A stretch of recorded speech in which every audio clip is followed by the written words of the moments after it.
എന്താണ് സാർ ഇതിന്റെ അർത്ഥം? ചോദ്യം ഉത്തരവൊന്നും വേണ്ട, തൽക്കാലം മാഡം വണ്ടിയിലോട്ട് കയറണം എന്ന് പറഞ്ഞ് എനിക്ക് കാര്യം അറിയണം. Sorry.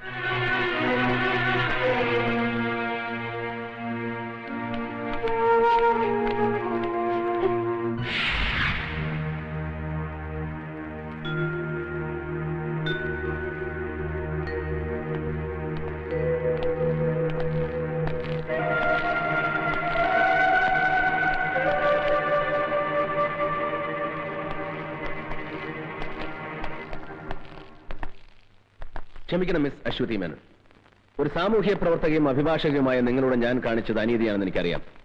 I am really sorry for that. പക്ഷേ വേണ്ടി വന്നു. നോ, ഇത് ഗുണ്ടായിസമാണ്. നിങ്ങൾ നോക്കിക്കോ, ഞാൻ ഇതിനെതിരെ പ്രതികരിക്കും. പ്രതികരിച്ചോളൂ. പക്ഷേ അതിനു മുമ്പ് എനിക്ക് പറയാനുള്ളത് മുഴുവൻ നിങ്ങൾ കേൾക്കണം. കേട്ടേ പറ്റൂ. 2 വർഷം മുമ്പ് coast guard inspector Rajasekharan Nair ദാരുണമായി കൊല ചെയ്യപ്പെട്ടു. അതിന് അദ്ദേഹം ചെയ്ത കുറ്റം, വധിക്കപ്പെടുന്നതിന് ഏതാനും ദിവസം മുമ്പ് സ്ഫോടക വസ്തുക്കളുമായി തീരത്തണഞ്ഞ ഒരു ബോട്ട് കസ്റ്റഡിയിലെടുത്തു. അതിൽ നിന്നും പിടിച്ചെടുത്ത സ്ഫോടക വസ്തുക്കൾ രായ്ക്ക് രാമാനം വെറും ഓലപ്പടക്കങ്ങളാണെന്ന് തെളിയിക്കാൻ അതിന്റെ സൂത്രധാരന്മാർക്ക് കഴിഞ്ഞു. പക്ഷേ രാജശേഖരന്റെ കൊലപാതകയെ അശ്വതി മേനൻ എന്ന അഡ്വക്കേറ്റിന്റെ ബുദ്ധിയും മെടുക്കും കൊണ്ട് കോടതി വെറുതെ വിട്ടു. ആ പ്രതിയുടെ പേരാണ് ആമിർ അലി. ഒരിക്കൽ ഞാൻ ചോദിച്ചു, അന്ന് അവനെ സഹായിക്കാൻ കരുത്തരായ ആരെങ്കിലും നിങ്ങളെ സമീപിച്ചിട്ടുണ്ടോ എന്ന്. അത് നിങ്ങൾ ഒഴിഞ്ഞു മാറി. എനിക്കറിയാം അങ്ങനെ ആരോ നിങ്ങളെ സമീപിച്ചിട്ടുണ്ട്. എന്താണ് അയാളുടെ പേര്? ആ പേര് പറയിക്കാൻ ഇങ്ങനെ ഒരു മാർഗം വേണ്ടിയിരുന്നില്ല അമർനാഥ്. ഒരേ ക്ലാസ്സിലിരുന്ന് പഠിച്ചവരാണ് നമ്മൾ. പഠിച്ച പാഠങ്ങൾ മനഃപ്പാഠമാക്കാൻ പരസ്പരം ബാധിച്ചിട്ടുണ്ട് പലപ്പോഴും. ആ അമർനാഥാണോ ഒരു ശത്രുവിനെ പോലെ, ഒരു കുറ്റവാളിയെ പോലെ? എന്നെ അമർനാഥിന് അറിയില്ലേ? ഒരു ദൗത്യം ഏറ്റെടുത്താണ് ഞാൻ ഇവിടെ വന്നത്. പക്ഷേ ഞാൻ തോറ്റുപോയി. എന്നെ തോൽപ്പിച്ചവരുടെ കൂട്ടത്തിൽ താൻ ഉണ്ടാകരുതെന്ന് ഞാൻ ആഗ്രഹിച്ചു. ഒരു വട്ടമെങ്കിലും ജയിക്കാൻ, ഒരു സമൂഹത്തെ മുഴുവൻ രക്ഷിക്കാൻ ഒരു കച്ചിത്തുരുമ്പാണ് എനിക്ക് ആ പേര്. Please please tell me. നിങ്ങൾ എന്നെ ഒരുപാട് തെറ്റിദ്ധരിച്ചിരിക്കുകയാണ്. ആ കേസ് വാദിച്ചതിലൂടെ രാജ്യദ്രോഹികളാണ് ഞാൻ രക്ഷിച്ചതെന്ന് എനിക്കറിയില്ലായിരുന്നു. ഒരു പ്രതിക്ക് വേണ്ടി കോടതിയിൽ ഹാജരാകുക, കേസ് ജയിക്കുക, അഡ്വക്കേറ്റ് എന്ന നിലയിൽ പ്രശസ്തി നേടുക, പിന്നെ ഞാൻ ഒരുപാട് ഇഷ്ടപ്പെടുന്ന ഒരാളിന്റെ സുഹൃത്ത്, അനുയായി, സന്തത സഹചാരി. അയാൾ വന്ന് കാല് പിടിച്ചപ്പോ ആരാണ്?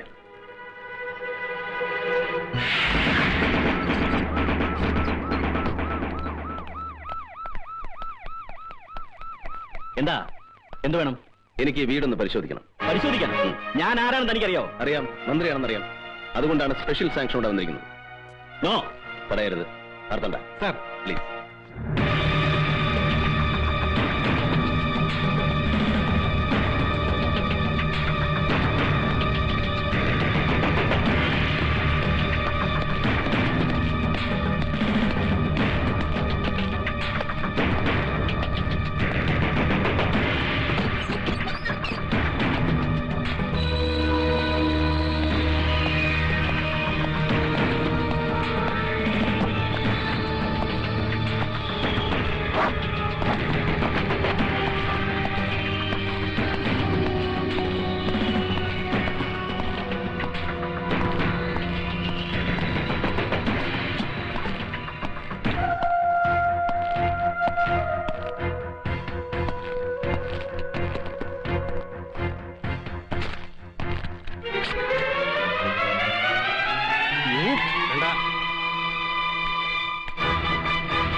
ഇതെല്ലാം പരിശോധിക്കുന്നതുവരെ നിങ്ങൾ സേഫാണ്.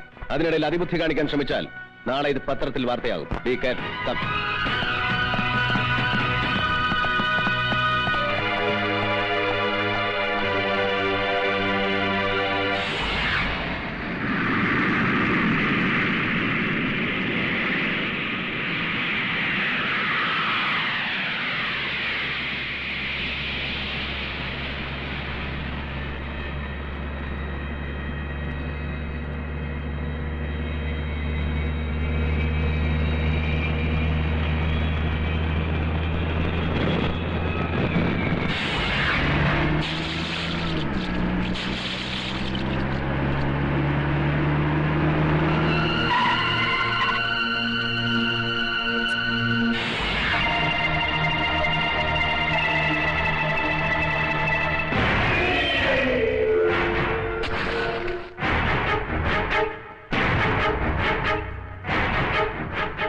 क्या नाम था उस कमीने इंस्पेक्टर का?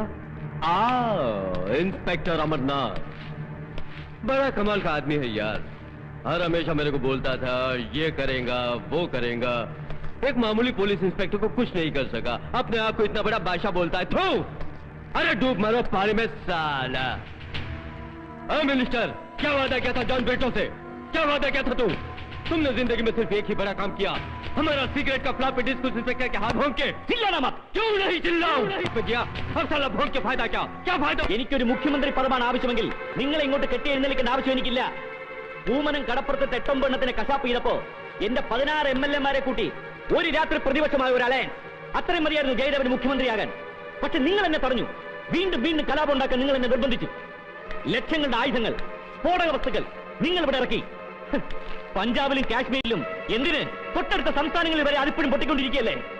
സ്വന്തം നാടിനെ വഞ്ചിച്ച്, എന്നെ വിശ്വസിച്ച് എന്റെ ജനങ്ങളെ വഞ്ചിച്ച് നിങ്ങൾ നടത്തിയ ക്രൂരമായ ചൂതാട്ടം. ലോക്ക്, ഇപ്പൊ എന്റെ കയ്യിലെ പട്ടത്തിന്റെ ചരടൊന്ന് പാളിയപ്പോ തടി രക്ഷിക്കാനാണ് ഈ ഗർജനമെങ്കിൽ ഇന്റലിജൻസും ഇന്റർപോളും വലവീശിയിരിക്കുന്ന നിങ്ങൾ ബോംബെയിലും ഡൽഹിയിലും കളിച്ച കളിയൊന്നും അല്ല കളിയെന്ന് എനിക്ക് നിങ്ങളെ ബോധ്യപ്പെട്ടേണ്ടി വരും. അതുകൊണ്ട് ആ വിരട്ടൊന്നും ഇവിടെ വേണ്ട. भाषण दिया? बहुत बहादुर है ना तू? मैं सुना तेरा भाषण, बहुत खुश हुआ। देख लिया कितना ताकत है तेरे में, समझा? നിങ്ങളുടെ വീട്ടിൽ നിന്ന് ആ നായിന്റെ മോൻ എടുത്തോണ്ട് പോയ ഫ്ലോപ്പി പരിശോധിച്ചാ എല്ലാരും കൊടുങ്ങും. അതിനു മുമ്പ് അവനെ തട്ടിക്കളയാൻ വല്ല മാർഗം ഉണ്ടോ എന്ന് ആലോചിക്കും. साला ये खेल ही पूरा डर का है। जहां पब्लिक हमारे से डरना बंद कर दिया, हमारा खेल खत्म। अब आगे का खेल देखो मैं खेलता हूँ। ये दुश्मन का हाथ पैर काट के कुछ नहीं होने वाला, उसका साला गर्दन नीच काट डालने का, और वो गर्दन मैं काटेगा।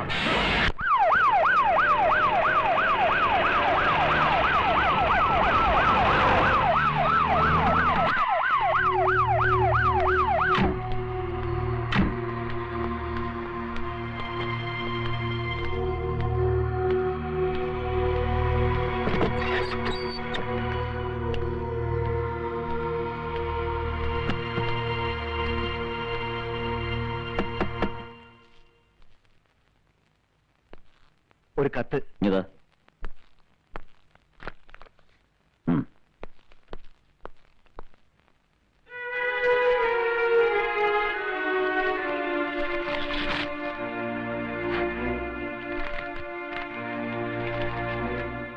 ഞാനിപ്പോൾ ശത്രുവിന്റെ പട്ടികയിലാണെന്ന് എനിക്കറിയാം. എങ്കിലും ആവശ്യപ്പെടുകയാണ്, വിരോധമില്ലെങ്കിൽ ഒന്നിന്റെ വീട് വരെ വരാമോ? മന്ത്രിയായിട്ടല്ല, പഴയ അബ്ദുൾ റഹീമായി. പക്ഷെ ചില രഹസ്യങ്ങൾ അത് പറഞ്ഞേ പറ്റൂ. എന്നെ സ്വന്തം അശോകി.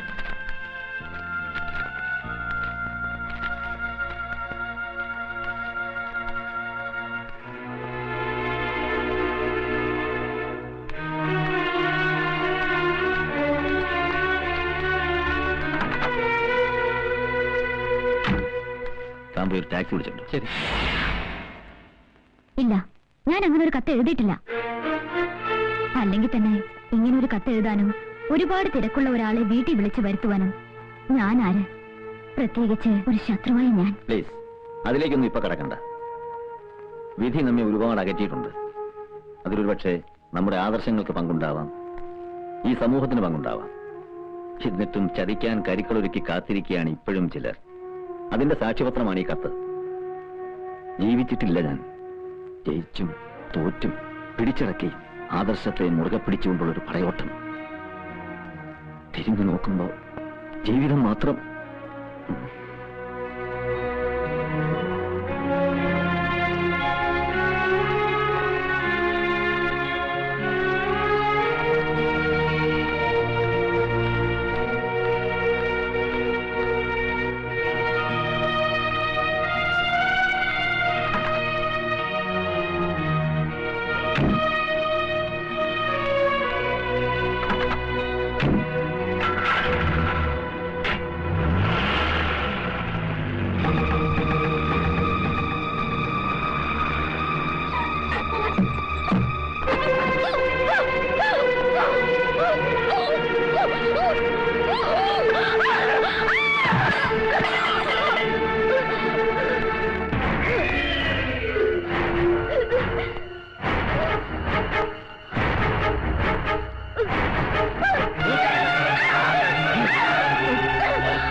സത്യമാണെന്നറിയില്ല. ഇന്നലെ രാത്രി മന്ത്രി അബ്ദുൾ റഹീം സാറ് രഹസ്യമായി വീട്ടിൽ വന്നതായിട്ടാണ് ഇവിടെയൊക്കെ സംസാരം. അങ്ങനെ സംസാരം എന്താണ് കുഴപ്പം? ദേഷ്യപ്പെടുന്നതാ താൻ വെറുതെ ആളുകളോട് ചൂടാകണ്ട. പ്രശ്നത്തിന്റെ പോക്ക് മുഴുവൻ അബ്ദുൾ റഹീം സാറിന്റെ ലക്ഷ്യം വെച്ച.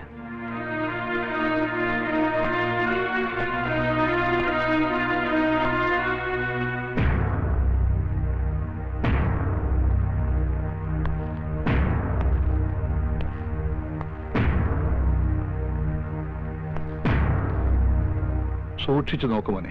ഈ ഫോട്ടോയിൽ കാണുന്ന സാറ് തന്നെയല്ലേ ആന്റിയെ കാണാൻ അവിടെ വന്നത്? അതെ. വേറെ ആരും അവിടെ വന്നിട്ടില്ലല്ലോ. ഇല്ല. അയാൾ വന്ന് എന്തോ ആന്റിയോട് ചൂടായി സംസാരിച്ചു അല്ലേ മോനെ? മോൻ പറഞ്ഞു. ഇത് കൊച്ചുകുട്ടിയല്ലേ സാർ, അവർ തമ്മിൽ സംസാരിക്കുന്നിടയ്ക്ക് ഉറങ്ങിപ്പോയിന്ന് ഈ കുട്ടി തന്നെ പറഞ്ഞില്ലേ സാർ? മിസ്റ്റർ രാമേന്ദ്രൻ, ക്രൈംബ്രാഞ്ചിന് കൈമാറിയ ഒരു കേസാണിത്. പിന്നെ നിങ്ങളെയൊക്കെ വിളിപ്പിച്ചത് സംഭവങ്ങളുടെ പ്രീവിയസ് പൊസിഷൻ എന്തായിരുന്നു അറിയാനാ, അല്ലാതെ ആരോടൊക്കെ എന്തൊക്കെ ചോദിക്കണം, എങ്ങനെ അന്വേഷിക്കണം എന്നുള്ള ബുദ്ധി പറഞ്ഞു തരാൻ വേണ്ടിയല്ല. സാർ 4ാം ക്ലാസ്സിൽ പഠിക്കുന്ന ഒരു കുട്ടിയാണത്. നിങ്ങൾ എന്തിനാ ഇമോഷണൽ ആകണം മിസ്റ്റർ? ഇമോഷണൽ ആവും സാർ. കാരണം പലപ്പോഴും ഇയാൾ ഒരുപാട് സംരക്ഷിച്ചുള്ള ഒരു മിനിസ്റ്ററാ. ഒരാപത്ത് വരുമ്പോ പിന്നെ തിരിച്ചു നന്ദി കാണിക്കണമല്ലോ, അല്ലേ? അത് തോന്നിയത് കൊണ്ടാണ് ഈ കേസ് ഇത്രയും പെട്ടെന്ന് ക്രൈംബ്രാഞ്ചിന്റെ കൈകളിലെത്തിയത്. അതിനെക്കുറിച്ചൊന്നും പറഞ്ഞു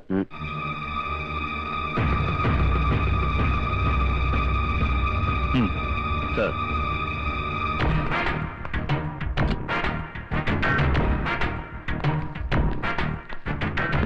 ഇതാണ് സാർ മിനിസ്റ്ററുടെ PA. താനല്ലേ മിനിസ്റ്റർക്ക് ടൂറിസ്റ്റ് ആക്ട് വിളിച്ചു കൊടുത്തത്? കാർ വിളിച്ചു കൊടുത്തു. പക്ഷേ എന്താ ഒരു പക്ഷേ? വിളിച്ചു കൊടുത്തില്ലേ? അതിന്റെ അർത്ഥം മിനിസ്റ്റർ ആ വീട്ടിൽ പോയി എന്നല്ലടോ. അങ്ങോട്ടേക്കാണ് പോയത്. പക്ഷേ പിന്നെ എന്താ ഒരു പക്ഷേ? പൊയ്ക്കോ.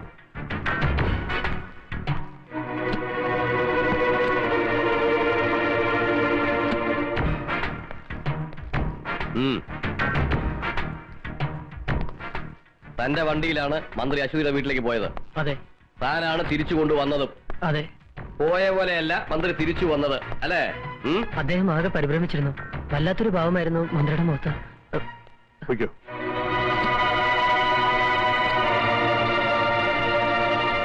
സാർ, മിനിസ്റ്റർക്ക് ആ പെണ്ണിനോട് വേറെയും ശത്രുതയുണ്ട്. അദ്ദേഹത്തിനെതിരെ പ്രകടനം നയിക്കുക, പരസ്യമായി വെല്ലുവിളി നടത്തുക, അതും പഴയ കാമുകി.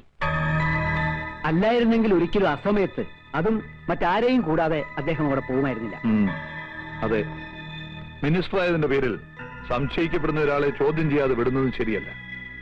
സാർ പ്ലീസ്, ഇതിന്റെ പിന്നിൽ പ്രവർത്തിച്ചിരിക്കുന്നത് മുഴുവൻ ദേശദ്രോഹികളാണ് സാർ. മറ്റു പല കുറ്റങ്ങളും പുറത്തു കൊണ്ടുവരാതിരിക്കാനും പലരെയും നിശബ്ദരാക്കാനും വേണ്ടി മനഃപൂർവ്വം കളിച്ച കളിയാണ് സാർ. ഷടാപ്പ്! താൻ ആരാടോ ഇതൊക്കെ ചോദിക്കാൻ?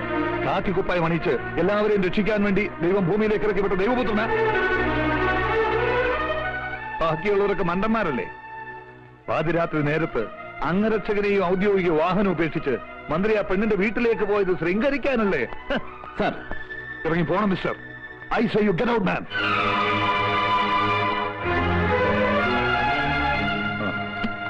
തൽക്കാലം അബ്ദുൾ റഹീമിനെ കസ്റ്റഡിയിലെടുക്കാൻ വേണ്ട നടപടികൾ പൂർത്തിയാക്കിയതിനു ശേഷം എന്നെ അറിയിക്കൂ.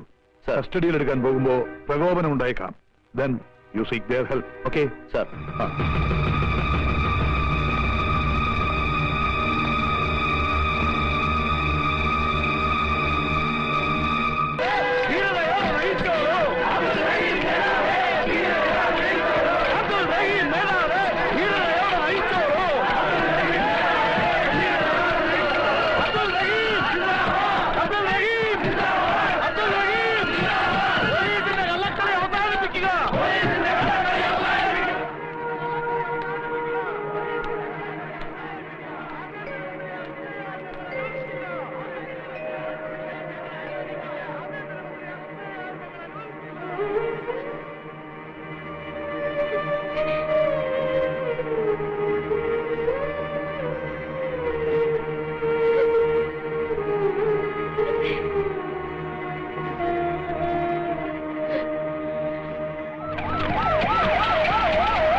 തോപ്പിച്ചിട്ടുണ്ടോ നമ്മളെ?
എഴുന്നേക്കടാ. നടക്ക്. നടക്ക്.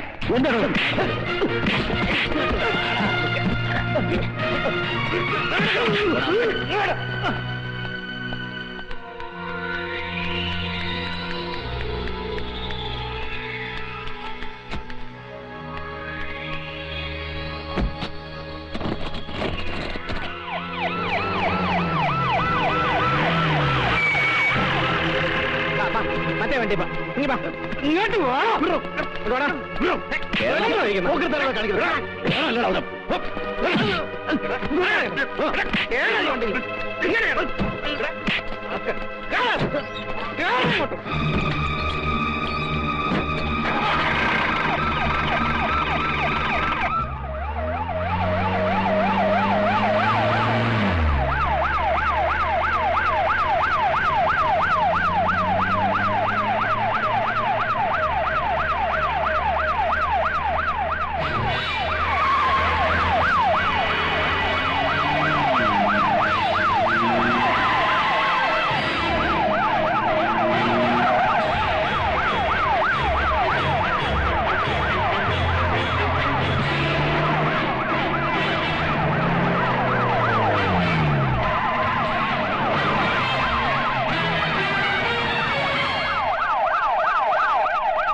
കോസ്റ്റ് ഗാർഡ് ഇൻസ്പെക്ടർ രാജശേഖരൻ നായരുടെ നിഷ്ഠൂരമായ കൊലപാതകം, പൂമനം കടപ്പുറത്ത് നിങ്ങൾ നടത്തിയ ഹീനമായ മനുഷ്യക്കുരുതി, അധോലോക നായകൻ ജോൺ ബ്രിട്ടോയുമൊത്ത് നിങ്ങൾ നടത്തിയ വൻ ആയുധക്കള്ളക്കടത്ത്, ഇതെല്ലാം പുറത്തു വരുമെന്ന് ഉറപ്പായപ്പോൾ അശ്വതി എന്ന പാവം പെൺകുട്ടിയെ ശ്വാസം മുട്ടിച്ചു കൊന്നു. ആ കുറ്റം അബ്ദുൾ റഹീമിന്റെ തലയിൽ കെട്ടിവെച്ച് 24 മണിക്കൂറിനുള്ളിൽ അയാളെ തടവിലാക്കി എന്നെ നിശ്ചലനാക്കാൻ നിങ്ങൾ കാണിച്ച ബുദ്ധി ആരുടേതാണെന്ന് എനിക്കറിയാം. പക്ഷേ അതുകൊണ്ടൊന്നും എന്നെ തളയ്ക്കാനാവില്ല ജയദേവൻ. നാളെ കോടതിയുടെ കുമ്പസാരക്കൂട്ടിൽ ഞാൻ തന്നെ കയറ്റി നിർത്തും. കൂടെ അവനുമുണ്ടാവും, ജോൺ ബ്രിട്ടോ. മതിയോ പ്രസംഗിച്ചത്? കയ്യൂക്ക് കാണിച്ച് എന്നെ നിന്റെ മുമ്പിൽ കൊണ്ടിരുത്തിയപ്പോ മുട്ടും കുത്തിന്ന് മാപ്പിരക്കൊന്ന് വിചാരിച്ചോ നീ? 7ാം ക്ലാസ്സിൽ പഠിക്കുമ്പോ കൈ പൊടിയും പിടിച്ച് തെരുവിലിറങ്ങിയവനാ ഞാൻ. അതിനിടയ്ക്ക് നിന്നെ പോലെ പല മിടുക്കന്മാരെ കണ്ടും പൊരുതിയും തറത്തും നിന്നവനെയൊക്കെ വെട്ടി മാറ്റിയോ ഞാൻ ഈ നിലയിലെത്തിയത്. താൻ പോണു. ഇവനൊരു കോപ്പും ചെയ്യില്ല. ഇവനേക്കായി നെഞ്ചൂക്കായിരുന്നു ഇവന്റെ തന്തയ്ക്ക്. എന്നിട്ട് എന്തു പറ്റി? ഒരു പഴമ്പായി പൊതിഞ്ഞ് ഇവന്റെ മുമ്പിൽ വെച്ചു കൊടുത്ത ചാരവസ്തിയും സ്വന്തം തന്തയുടേതായിരുന്നു എന്ന് ഉറപ്പുണ്ടോ നിനക്ക്? ഒപ്പം കത്തിക്കരിഞ്ഞ ഏതോ പീറ പോലീസുകാരന്റെ അസ്ഥിയെടുത്ത് ശേഷക്രിയ നടത്തേണ്ടി വന്നവനല്ലേടാ നീ. ഈ പറ, അച്ഛന്റെ ചരിത്രം ആവർത്തിക്കണോ നിനക്ക്? പാവല്ലേ നിന്റെ അമ്മ.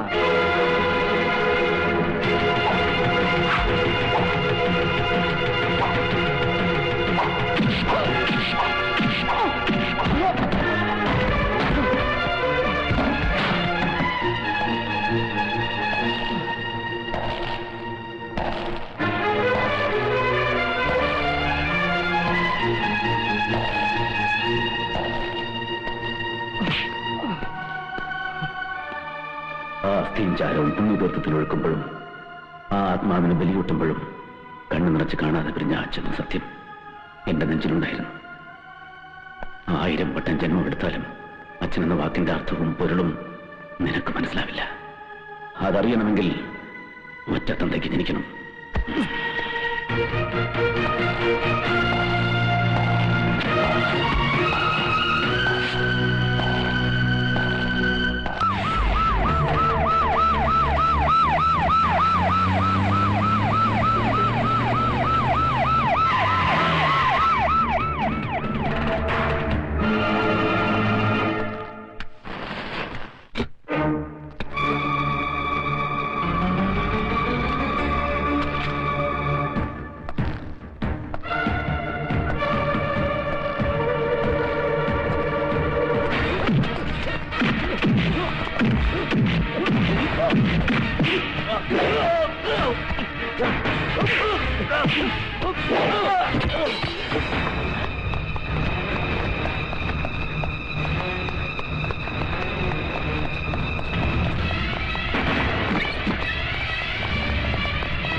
നിങ്ങൾക്ക് അച്ഛനെയും മകനെയും സഹോദരങ്ങളെയും നഷ്ടപ്പെടുത്തിയത് ഇവനാണ്.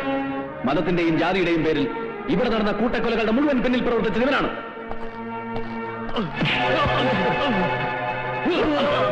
ജോൺ ബ്രിട്ടോ, വർഗീയ സംഘർഷങ്ങളുടെ നാടല്ല ഇത്. തീവ്രവാദത്തിന്റെ വിത്ത് വിതച്ചാലും മുളയ്ക്കുന്ന വിളഭൂമിയല്ല ഇത്. അക്ഷരം പഠിക്കുന്ന ആദ്യ പാഠത്തിന്റെ ആദ്യ താളിൽ നിന്നും മനഃപ്പാഠമാക്കിയ, ദേശസ്നേഹത്തിന്റെ അമൃതാക്ഷരങ്ങൾ ജപമന്ത്രമാക്കിയ ദേശസ്നേഹികൾ വാഴുന്ന നാടാണോ ഇത്? ഈ പവിത്ര ഭൂമിയിൽ ചോരത്തുള്ളികൾ വീട്ടിൽ ലാഭം കൊയ്യാൻ ആരെയും അനുവദിക്കില്ല ഞങ്ങൾ.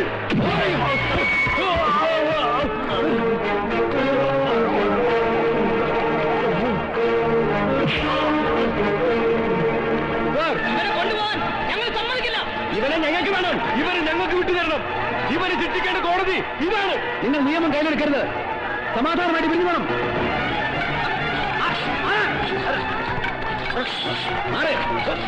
പിരിഞ്ഞു പോവാൻ